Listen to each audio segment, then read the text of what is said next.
여러분 남들을 볼 때 제일 부러운 게 뭐가 있으세요? 부러운 거 있잖아요. 살다 보면 정말 부러운 거.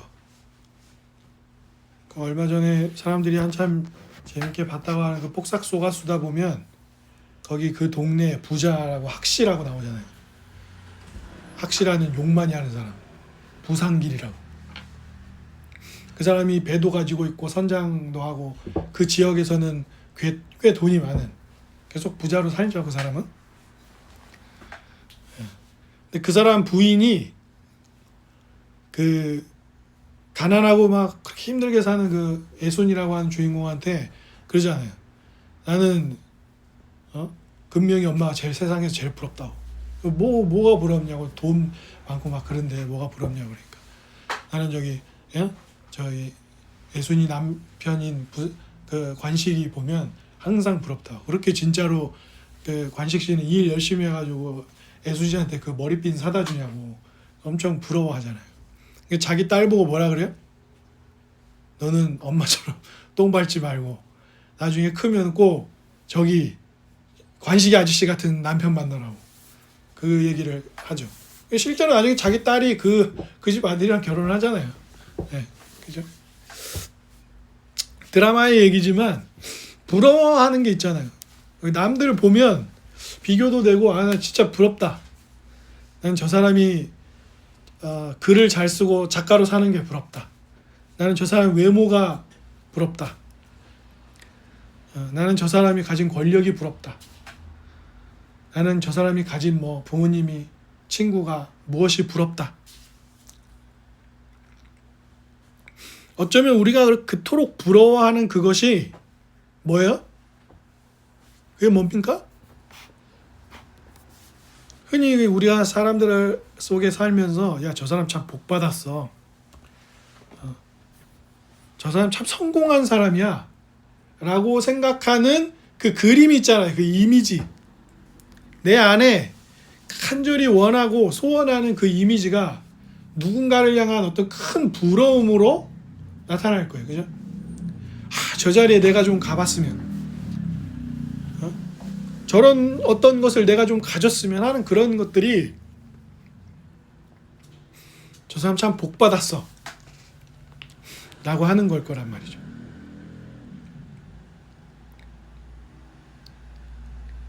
그래서 시편 1편을 읽으면 많은 사람들이 형통에 대한 이야기가 나오고 복 있는 사람의 삶은 이러하다 라고 나오니까 본문이 얘기하는 것보다는 우리 마음엔 뭐가 먼저 그려집니까? 내가 생각하는 복이 있잖아요. 내가 생각하는 성공, 내가 생각하는 그런 것들이 우리 마음속에 먼저 아마 그려질 겁니다. 그게 우리 갈망이죠. 성공하고 싶고 복받았다 말하고 싶은. 어쩌면 지금 오늘은 우리한테는 별것 아닌 이런 것이지만 저도 요즘에 이제 드라마 보면서 느끼는 건데 고위험 산모들이 있잖아요. 임신했는데 임신 초기부터 아이가 유산될 확률이 매우 높은 부모들이 있어요. 그 산모들이 있어요. 그러면 마치 중환자실 들어가는 것처럼 고위험 산모들만 모아둔 데를 들어가요. 거기를. 한 아기 가진 지 한 3개월 됐을 때부터. 그래서 병원에서 안정적이다라고 얘기될 때까지 못 나옵니다. 거기서. 거기가 따지면 중환자실이에요.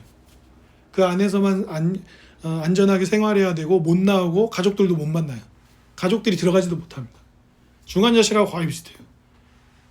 근데 중환자실은 가끔 이렇게 장갑 끼고 다 하고 들어올 수라도 있잖아요. 고위험 산모실은 들어올 수도 없어요. 몇 개월을 거기 혼자 있어야 돼요. 그냥. 굉장히 힘들죠. 계속 검사받고 막 하면서 가족들도 못 만나고 음식도 조심해야 되고 운동하는 것도 조심해야 되고 그러면서 거기 몇 개월을 있는 거예요. 그냥. 네. 그러니까 자녀가 만약에 지금 임신한 아이 말고 자녀가 있으면 못 만나는 거예요. 몇 달 동안. 그냥 영상통화하는 게 다예요.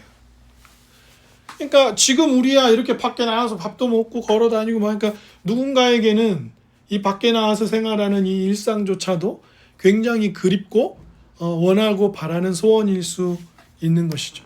그러니까 성공, 복 받았다, 인생이 뭐가 잘 된다, 이게 다 다른 거예요.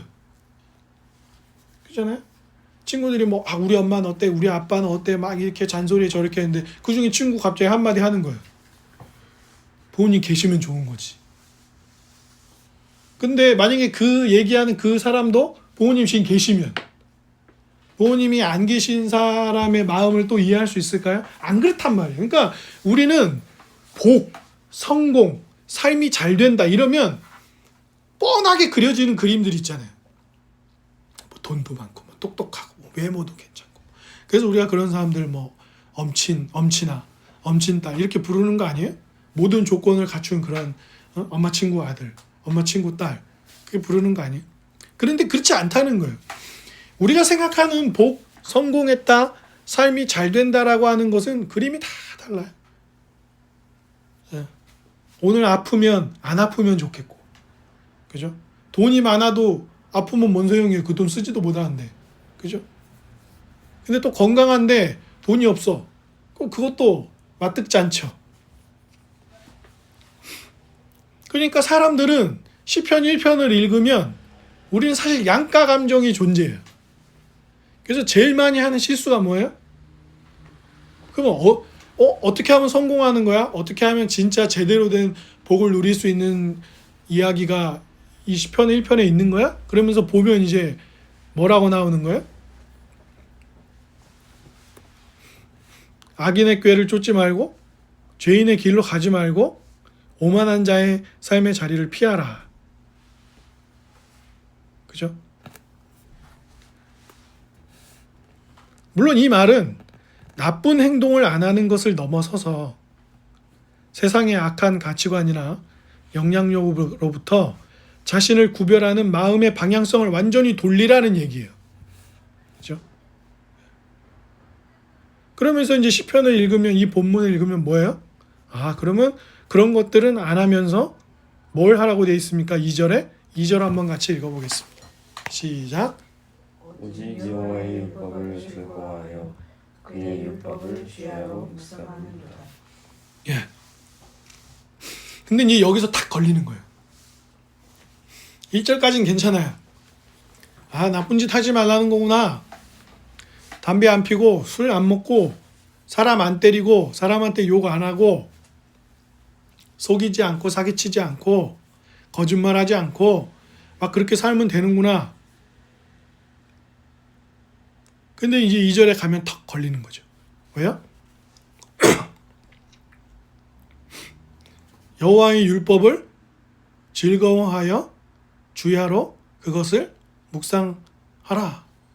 그런 사람의 삶은 시냇가에 심은 나무처럼 물가에서 물을 늘 공급받는 나무처럼 될 거야.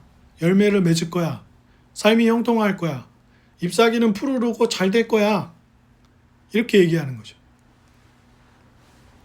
그러면 여러모로 걸리는 거예요. 왜? 일단 교회를 다니지만 교회를 다닌 나도 별로 말씀이 즐겁지 않아요. 여러분 성경 읽으면 즐거우세요? 말씀 읽으면 즐겁습니까? 그 시간이 막 기다려지나요? 물론 뭐 신앙을 가진 초기에 예배가 기다려지고 말씀을 읽으면 좋고 그런 시기가 없지 않죠. 근데 지금은요. 어제는, 오늘은, 내일은 어떠실 것 같아요? 그죠? 자기가 좋아하는 아이돌이 나오는 음악방송은 기다리고 자기가 좋아하는 드라마는 기다리고 즐겁게 누려도 말씀을 읽는 시간이 즐거우시냐고요. 설교를 듣는 시간이 기쁘십니까? 행복하십니까? 그 시간이? 말씀이 내 삶의 중심에 있고 그것으로 인해서 우리가 즐거움과 기쁨을 누리고 있습니까? 드라마나 영화나 그런 건 좀 편하잖아요. 내가 원하는 자세로 내가 원하는 시간에 보면서 웃고 즐거워하고 남이 만들어준 것을 보면서 적당히 평가도 하고 그러면 되는데 실제로 그렇지 않죠.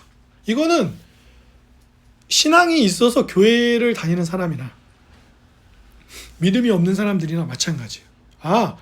성경에 보니까 나쁜 짓은 하지 말라고 하더라. 그런데 진짜 성공하고 복된 삶을 살려면 말씀을 즐거워해야 된다더라. 그러면 이제 거기서 멈추는 거죠.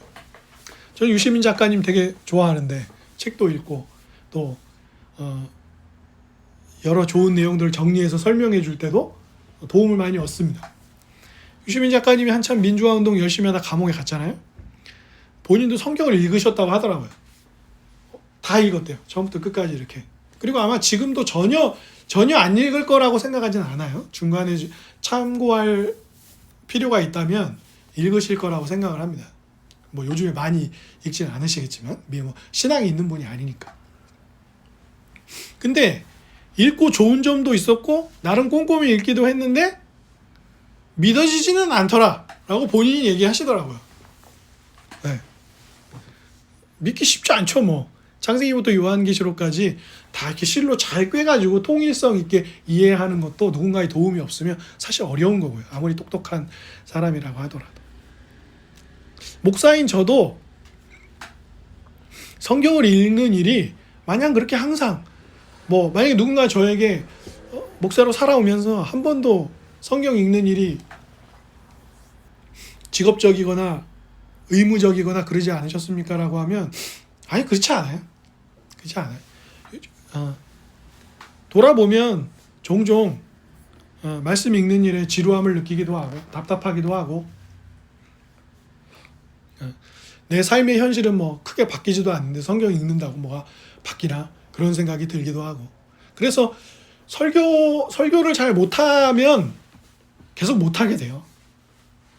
왜냐하면 설교를 잘 못해서 별 영향력이 없으면 에휴 이렇게 영향력도 없는 설교하면서 뭐 그렇게 열심히 하나 이런 생각이 자연스럽게 들거든요. 그러면 어떻게 해요? 대충 하는 거죠. 뭐 대충 하는 거죠. 크게 뭐 이상한 얘기 안 하고 그렇게 이단적인 얘기 안 하고 그러면서 이제 시간 흘러가고 같이 모여있는 멤버들도 특별히 이상한 얘기도 안 하고 뭐 나쁜 얘기도 안 하고 들어보면 가끔 들을 만한 얘기도 있고 한데 뭐 굳이 단대 간다고 특별히 막 엄청난 설교가 또 우리를 기다리고 있는 것도 아닌데 그리고 신앙생활이 깊어지면 깊어질수록 그래요. 뭐 한두 명 들어봐요. 막 정말 막 어서 듣도 보도 못한 막 그런 얘기를 듣는 날이 오는 것도 아니잖아요. 그러니까 이 2절은 교회 밖에 계시는 분들이나 우리에게나 다 걸림돌이에요. 네. 말씀이 우리 안에 잘 즐겁게 자리 잡기가 어렵죠. 그러니까 사실은 우리는 근데 우리가 즐거운 거 있잖아요. 그죠? 저희 아내도 보면 이렇게 제가 대놓고 얘기는 안 하지만 긴 세월을 살지 않았습니까? 그러니까 저희 아내가 뭐를 좋아하는지가 제가 구체적으로 알지는 않아도 대충 요런 분위기, 요런 내용이 있으면 좋아하겠다 싶은 게 있어요. 그때 탁 보면 웃고 있어요, 이제. 그런 게 있는 거죠. 재우리도 그런 게 있는 거죠. 저기도 뭐 지금 원신 그림이 하나 있는 것 같은데 어쨌든 원신인지 아닌지 모르겠지만 어떤 여자의 그림이 하나 있는 것 같아요. 좋아하는 게 있잖아요. 채우리가 좋아하는 거. 그런 게 눈에 뻔히 보이죠. 여러분 각자 그런 거 있으실 거예요. 내가 좋아하는 장소, 내가 좋아하는 사람, 내가 좋아하는 시간, 내가 좋아하는 분위기 뭐 그런 게 있는 거죠. 그래서 왜 남편들이 왜 아내가 친정 간다고 하면 왜 좋아해요? 사실 혼자 잔소리 안 듣고 나 혼자 이렇게 있을 수 있구나. 근데 대부분 또 아내가 돌아오길 바라죠. 아내가 계속 안 오면 그거 고달픈 삶입니다.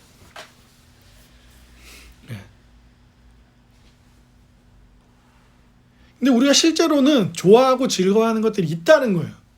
그게 말씀이 아니라는 것 뿐이죠. 다른 즐겁고 좋아하는 것들이 많이 있어요. 여행 가든 친구를 만나든 좋아하는 카페에 가서 책을 보든 우리가 즐거워하는 시간들이 있다는 거죠. 근데 왜 말씀은 그게 안 될까요? 뭐 게을러서 그렇다. 세상 유혹이 많다. 바빠서 그런다. 삶을 고달프게 하는 일들이 많다. 그런 것들이 많아요. 근데 간단하게 얘기하면 죄로 사람이 타락했다. 죄로 인해 우리의 삶이 망가졌다. 라는 것은 어디서 확인할 수 있어요? 어디서 확인합니까? 죄로 인해 우리의 삶이 깨어졌다. 하나님 정상적이지 않다. 우리의 삶에 일어나는 고통의 대부분이 우리 서로에게 주는 것인데 사람이 주는 거죠. 왜 그런 일이 생깁니까? 정상에서 이탈하죠, 자꾸. 예? 친구 어렸을 때 친구들하고 노는 거 보면 뭐 하는 거 좋아하죠? 장난치고 짓궂게 구는 거 좋아하잖아요.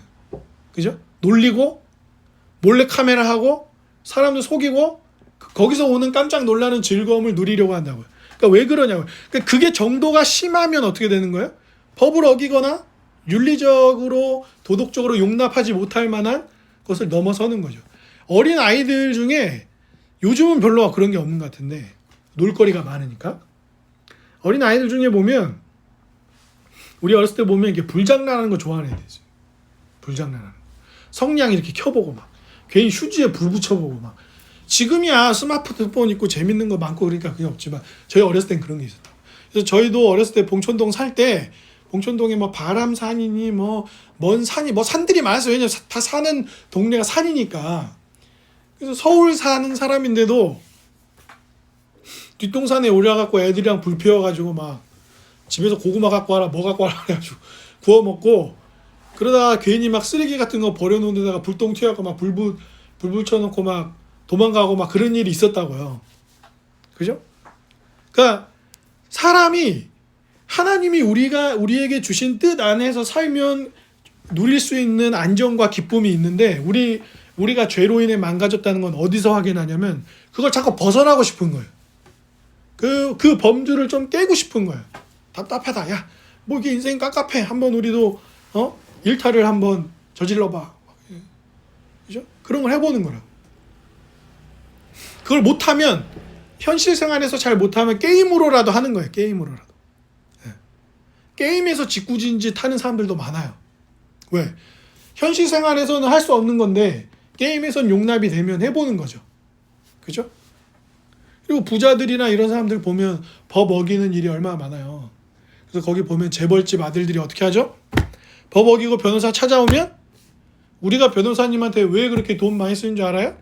내가 이렇게 법도 어기고 이렇게 살아도 될 수 있도록 변호사한테 돈 많이 주는 거라고. 그렇게 당당하게 얘기하는 경우들이 있잖아요. 그죠? 모 재벌 그룹의 회장이 자기 아들이 가서 얻어 한 대 맞고 왔다고 그 사람 데려다가 돈 수천만 원 주고 때렸다는 거 아니에요. 네. 그 양반 아직도 회장 생활하고 잘하고 지내잖아요. 그 얼마나 사회적으로 논란이 많았어요. 돈 주고 사람 때리고 그런 일 하는 거. 그러니까 우리가 죄 아래 하나님을 떠나서 살아가고 있다는 것은 무엇이냐면 이 2절이 안 되는 거예요. 여호와의 율법을 즐거워하는 일이 안 되는 거예요. 왜 이웃에게 거짓말을 하면 안 됩니까? 거짓말이 얼마나 재밌는데. 그죠? 거짓말이 사실인 얘기보다 사람들에게 전달되는 속도가 3배, 5배 정도 빠르다잖아요. 거짓말이 사람들한테 퍼지는 속도가. 제대로 된 속도 퍼지는 것보다 3배, 5배 빠르다잖아요. 왜 누구를 미워하면 안 됩니까? 왜 예수님 미워하는 것도 살인이라고 하셨나요? 왜 누구를 속이면 안 됩니까? 왜 누구의 것을 탐내면 안 됩니까? 십계명이 다 안 된대잖아요. 왜 하나님 말고 다른 것을 내 마음의 1순위로 사랑하면 안 됩니까? 그러니까 그게 우리 상태라는 거예요. 그게. 그러니까 결정적으로 뭐예요? 그러면 행복하고 복 있게 살려면 나쁜 짓 안 하고 하나님 말씀을 즐거워하면 되겠구나. 하나님 말씀 즐거워하면서 살아봐야지. 돼요, 그게? 안 된다고. 안 돼요. 그거를 아셔야 돼요. 우리는 그거를 못 해요. 우리는 그거가 안 되는 사람들이라는 걸 인정해야 돼요. 우리가 하나님을 떠나 있고 우상을 섬기기 바쁜 사람들이라는 것. 그러니까 사실 우리는 뭐가 더 좋아요? 하나님의 말씀을 통해서 하나님의 사랑과 인정을 받기보다는 사람들의 인정과 칭찬을 받는 게 더 좋잖아요. 그죠? 눈에 보이지도 않는 하나님이 너를 사랑해. 내 아들을 통해서 너를 내가 받아주었어. 이런 거 듣는 것보다는 어젠가 그제 뭐 스페인에서 주는 뭔 상이 있더라고요. 한병철 교수님이 그 상 받았다고 지금 또 이 한병철 교수 책 많이 내는 김영사에서 또 광고하고 있던데. 노벨상만큼 유명한 상이래요. 그래서 한병철 교수님이 독일에서 활동하시는 우리나라 분인데, 그래서 한병철 교수님 책은 한글로 쓴 책이 없어요. 독일어를 번역한 거지. 좋은 책이 많이 있으니까 나중에 한벽철 교수님 책 읽어보세요. 좋은 책이 굉장히 많습니다. 그죠? 그리고 하나님의 인도하심을 받기보다는 그냥 좋은 집에서 돈 많게 평안하게 사는 게 더 좋잖아요. 그죠? 그냥 내가 열심히 노력해서 사람들한테 착하다고 인정받고 그러는 게 말씀을 즐거워하는 것보다는 더 편하고 쉽지 않습니까? 게임하고 영화 보고 여행 다니고 사람들한테 높임받고 돈 벌고 좋은 차 끌고 다니고 좋은 집에 살고 좋은 동네에 살고 인품을 칭찬받는 것이 하나님의 인정이나 하나님의 인도하심보다 훨씬 더 쉽게 즐거워하고 낫다고 우리가 평가할 수 있는 것들입니다. 그러니까 애초에 우리는 복 있는 사람으로 살 수 없는 거예요. 왜? 하나님의 말씀을 즐거워할 수 있는 상태가 아니니까요. 그러니까 시편을 인용하면서 사도 바울이 로마서 2장, 3장 이렇게 넘어가면서 뭐라 그래요? 하나님이 하늘에서 의를 행하는 자가 있는가 찾아보았더니 하나도 없다는 거예요. 수군수군대고 악을 행하고 약속을 깨고 하나님이 주신 관계의 복들을 다 깨고 다른 관계들을 누리려고 하고 그것이 인간의 절망적인 비참한 상태라고 하는 것이죠. 지난 12월부터 벌써 5월 중순 다 돼가는데 우리 한국이 겪고 있는 이 일들을 보세요. 그동안 거짓과 추악한 일들에 대해서 법적으로 제대로 된 응징을 하지 못하고 지내오니까 친일파가 여전히 득세하고 독재에 빌붙어서 살아온 사람들이 여전히 득세하잖아요. 전두환 욕을 아무리 하면 뭐합니까? 그래서 전두환 노태우랑 같이 12.12 일으키고 군부 독재의 역할을 같이 해왔던 군인들 그런 사람들 국회의원하고 돈 많이 벌고 떵떵거리 지금 처벌받아 감옥에 가는 사람 누가 있어요? 그 사람들 중에 사형받은 사람 받았거나 무기징역으로 감옥에 있는 사람 아무도 없어요. 다 우리보다 훨씬 잘 먹고 잘 삽니다. 그것이 쭉 이어지니까 말도 안 되는 일이 벌어지면서 이 나라가 몇 개월 동안 이 풍지평파를 겪는 거 아니에요. 얼마나 말도 안 되는 일을 겪는 거예요. 법원에 있는 판사들이 자기들이 법에 정해져 있는 거 하나도 안 지키고 마음대로 하고 막 그죠? 자기들 마음대로 하잖아요. 원래 법에 정해져 있는 거 지킨 게 뭐가 있어요? 며칠을 뭐 기밀을 준다. 뭐 그동안은 날로 계산해 오던 거 시간으로 계산해서 막 범죄자를 풀어주고 이런 말도 안 되는 일이 펼쳐진다고. 그렇죠? 그게 우리라니까요. 사람들은 인간의 삶이 뭐 대단히 고상한 줄 알아요. 아니에요. 여전히 하나님이 우리에게 이 세상의 은혜를 주시니까 김장하 선생님 같은 어른도 있지만 말도 안 되는 일을 하는 사람들도 있는 거예요. 막 경찰이 죄를 짓고 검사가 범죄를 저지르고 이런 일들이 동시에 벌어지는데 개인의 일탈 정도면 괜찮아요. 그죠? 검사 개인 한 사람이 좀 그렇다. 그러면 괜찮죠. 근데 검찰 자체가 그렇다. 법원 자체가 문제다. 대한민국 행정부 자체가 그런 사람들끼리 모여서 그런 일을 벌이고 있다. 그러면 이제 문제가 커지는 것처럼 우리가 그렇다는 거예요. 그러면 답이 어디에 있습니까? 여러분, 악인의 꾀를 쫓지 않고 그런 길을 가지 않고 오만한 자의 자리에 앉지 않는 그 하나님 말씀 다 지키는 복을 누리는 늘 하나님의 말씀을 즐거워하고 하나님의 말씀만 하고 하나님의 말씀으로 살고 정말 그걸 즐거워하고 그런 사람 누가 있어요? 아무도 없어요, 세상에. 딱 한 명 있는 거야, 한 명. 그래서 시편 같은 본문, 구약에 있는 특정한 본문들을 읽으실 땐 조심하셔야 돼요. 그 본문으로 끝내면 안 돼요. 그래서 성경 전체를 볼 때 이 복 있는 사람 딱 한 명 나와요. 성경이. 누구나요? 예수 그리스도예요. 예수 그리스도. 아무리 밤 늦게까지 피곤한 일을 겪어도 그죠? 사람들 막 병 고쳐주느라 막 인산인해를 이루고 밤잠을 못 주고 그러니까 폭풍우 속에서 주무시는 거 아니에요, 예수님.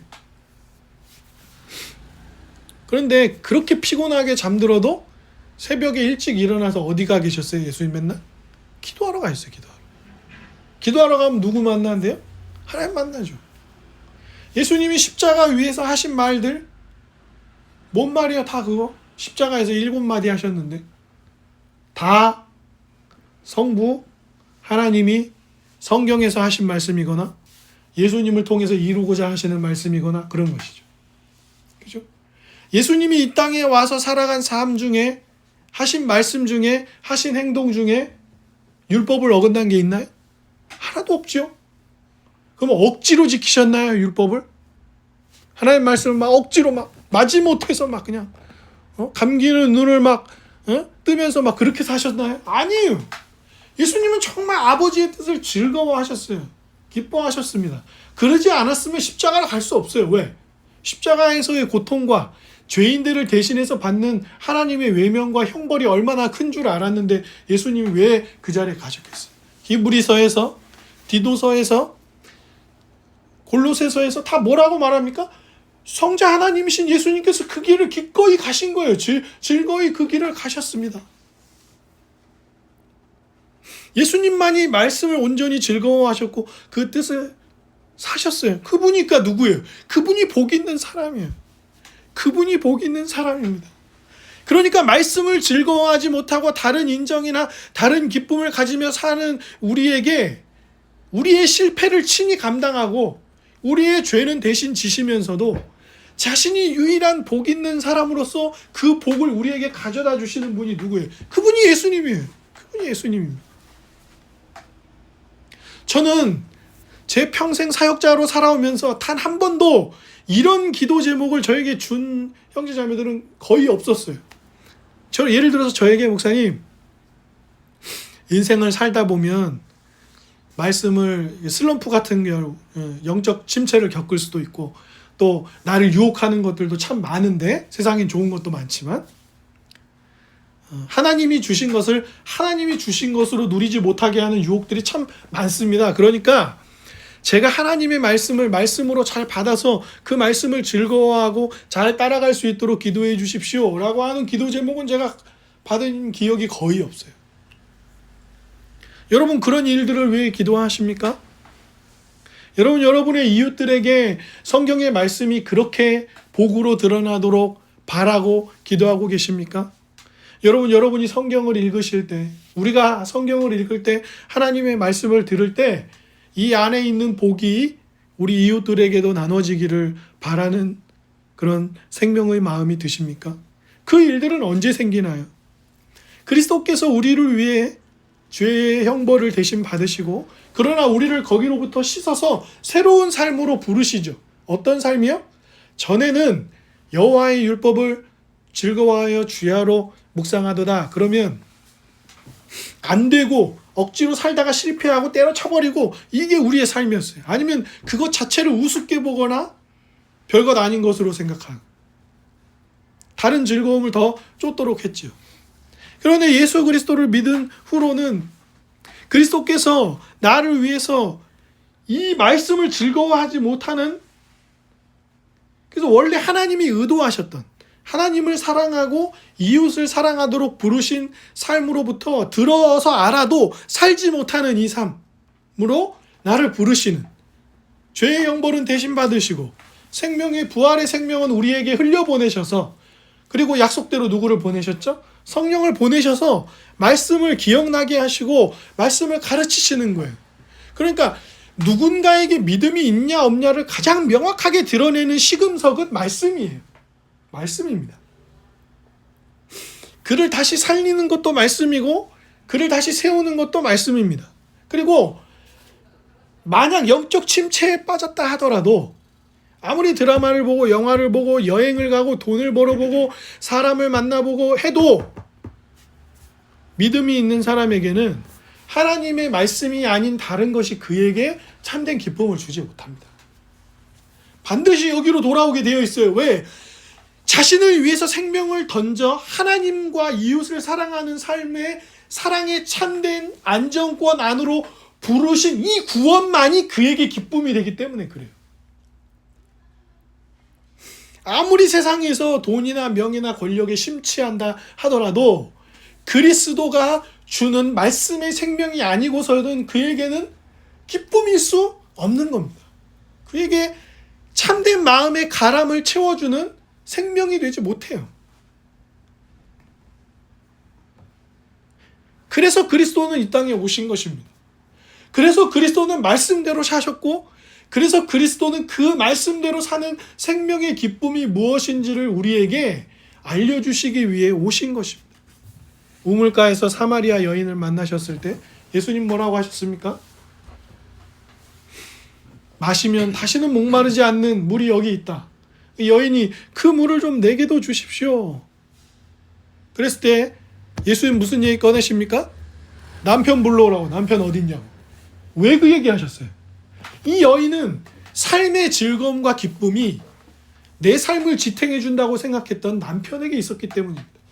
좋은 남자 만나면 내 삶이 괜찮아지겠지 라고 이 여인은 의지하고 있었던 거예요. 그런데 예수님은 아니야, 나야. 나만이 당신의 삶을 채워줄 수 있어 라고 하는 것을 그 여인의 땡볕 시간에 만나서 아무도 상대해주지 않던, 사마리아 사람은 사람 취급도 하지 않았던 유대인으로서 예수님이 그 여인을 만나서 하신 거예요. 그리고 예수님은 그 여인을 우연히 만나신 것이 아니라 일부러 그 시간에 만날 수 있게 찾아가신 겁니다. 알고. 니고데모가 그 나무 아래에서 무슨 생각하고 있는지 아셨던 것처럼 그 여인도 일부러, 삭개오도 일부러 만나러 가셨던 거예요. 주 안에 사랑하는 여러분, 우리의 마음속 1순위가 주님이 아니면 우리의 삶은 참된 복을 얻거나 형통한 삶으로 갈 수 없습니다. 그 돈은 많았고 막 이 여자 저 여자 바람도 피고 막 자기 자녀들은 돌보지도 않고 돈 있다고 큰 소리 빵빵 치던 그 드라마 속에 나오는 부상길이 나이 많이 들어가지고 결국에 하는 게 뭐예요? 외롭고 쓸쓸해지고 그러면서 돈 없고 맨날 과시하던 이제는 자기의 사돈이 된 그 양관식이라는 인물에게 뭐라고 합니까? 나중에 뭐라 그러죠? 인생이 지금 이렇게 된 게 네가 아니어서 그런 거구나. 나는 내 환경이나 내 주변 사람 탓을 했는데 이제 보니까 뭐예요? 내가 양관식이 아니어서 그런 거네. 이렇게 얘기하잖아. 그렇죠? 내가 살아온 삶 뿌린 대로 거두는 거죠. 공부 하나도 안 해놓고 어떻게 성적을 원합니까? 운동 안 하고 어떻게 건강하기를 바래요. 내 몸에 안 좋은 거 그토록 많이 먹어놓고 어떻게 건강하기를 바랄 수 있어요. 그죠? 마찬가지예요. 우리는 우리의 삶이 다 행복하기를 원해요. 인생이 다 잘 되기를 원합니다. 그런데 하나님이 우리에게 주신 의사 선생님들이 맨날 하는 말이 뭐예요? 잘 먹고 잘 자고 그래야 된다고. 그래서 최근에 이제 그 가정의학과 그 일반 의학 쪽에서 유명하신 선생님이 그러시잖아요. 자기는 죽어서 자면 된다고. 잠 아껴가지고 살려고 하는 사람도 있다고. 그러면 난 뇌가 지저분해지고 집중을 못하게 되고 다 어려움이 찾아온다고 얘기하잖아요. 7시간 이상 자야 된대요. 근데 뭐 안 자고 뭔 부귀영화를 누릴 거예요. 오히려 나중에 말년에 치매가 올 수도 있고 더 안 좋은 상황이 올 수도 있는 겁니다. 근데 왜 우리는 그렇게 못하냐는 거죠. 우리의 삶은 다 질서가 없고 그렇잖아요.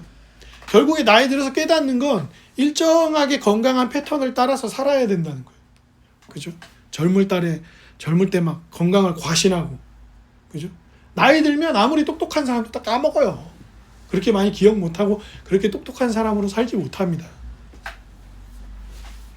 그렇죠?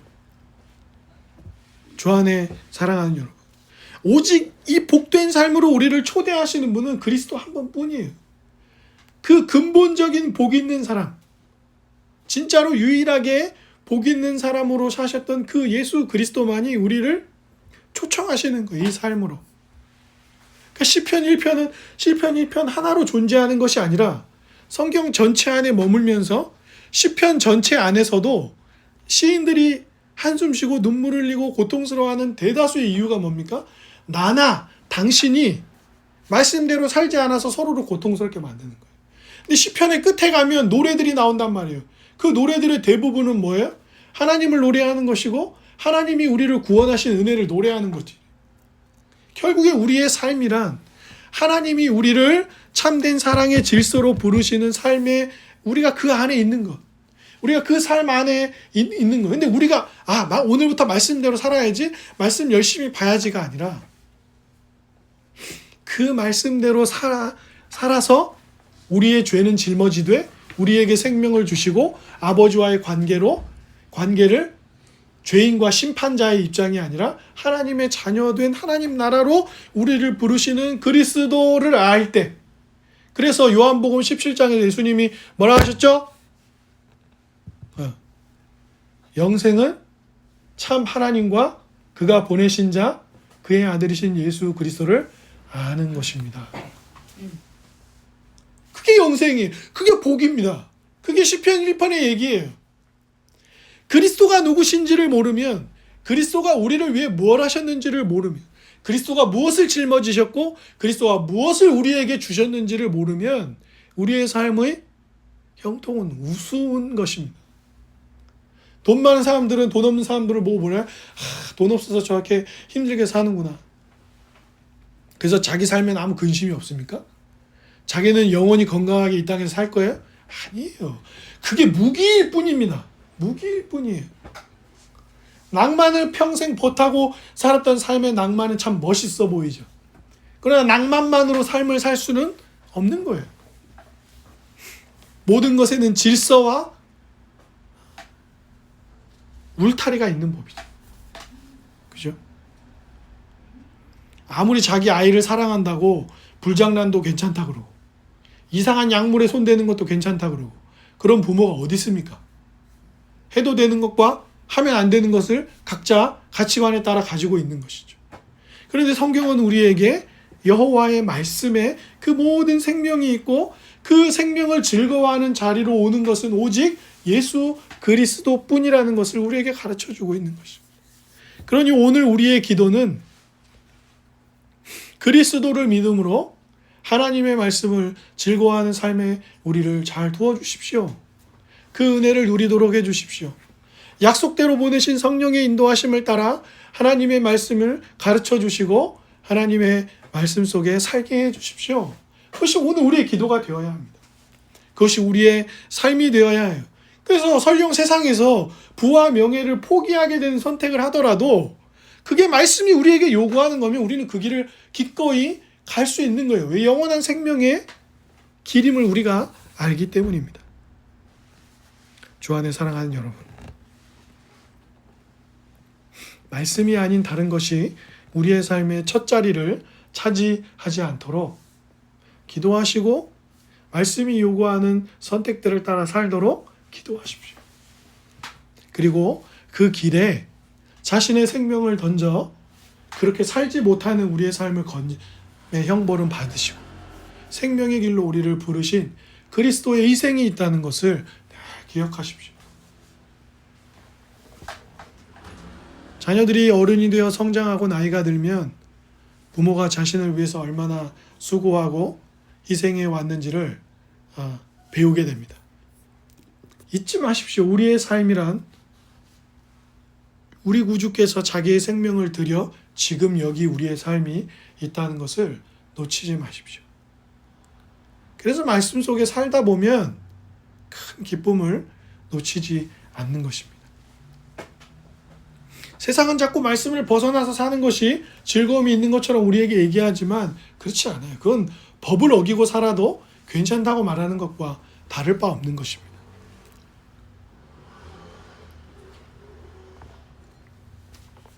참된 복 있는 사람이신 예수 그리스도께서 우리를 위해 하신 일을 잘 기억하고 우리의 마음이 그리스도와 같이 사라지는, 이미 우리를 거기로 부르셨으니까 자기의 삶을 들여 우리를 부르신 삶의 자리가 어딘지를 잘 돌아보며 살아가는 모든 형제자매들 되기를 주님의 이름으로 축복합니다. 아멘.